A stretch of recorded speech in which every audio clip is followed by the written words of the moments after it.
Cartoon Creative. ଗାଁରେ ପିଶାଚିନି।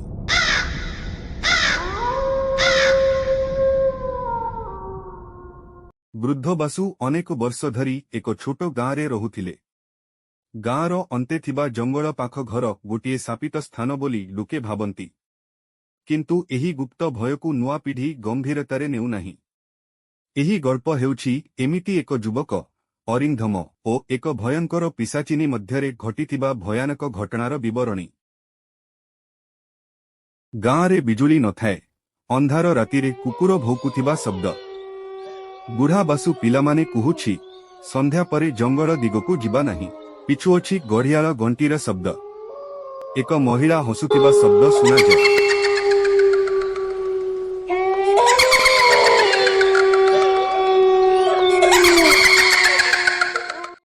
ସହରରୁ ଆସିଥିବା ଯୁବକ ଅରିନ୍ଧମ ଗାଁରେ ଅସୁସ୍ଥ ବୁଢ଼ା ଦାଦୁଙ୍କୁ ଦେଖିବାକୁ ଆସିଛି।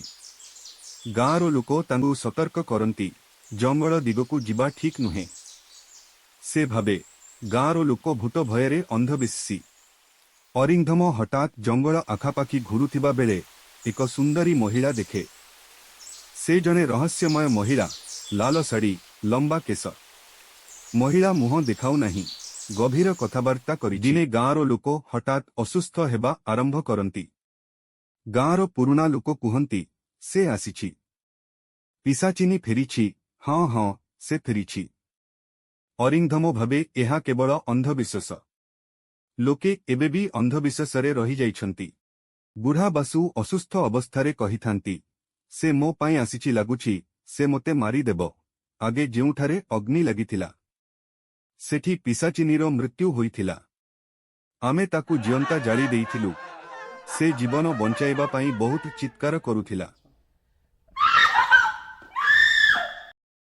ପୁରୁଣା ସମୟରେ ଗାଁ ଲୋକ ମିଶି ଜଣେ ନିର୍ଦ୍ଦୋଷୀ ମହିଳାକୁ ଚୋରି ଦୋଷରେ ଦୋଷୀ କରି ଜୀବନ୍ତ ଜଳାଇଥିଲେ।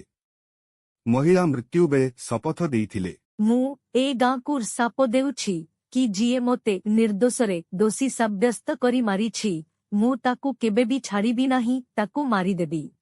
ସେଇ ଆତ୍ମା ବର୍ଷେ ପରେ ପୁଣି ଆସିଛି ଏବଂ ସେଇ ଆତ୍ମା ତାର ପ୍ରତିଶୋଧ ନେଇଥାଏ। ଜଣ ଜଣ କରି ସମସ୍ତଙ୍କୁ ମାରିଦେଲା।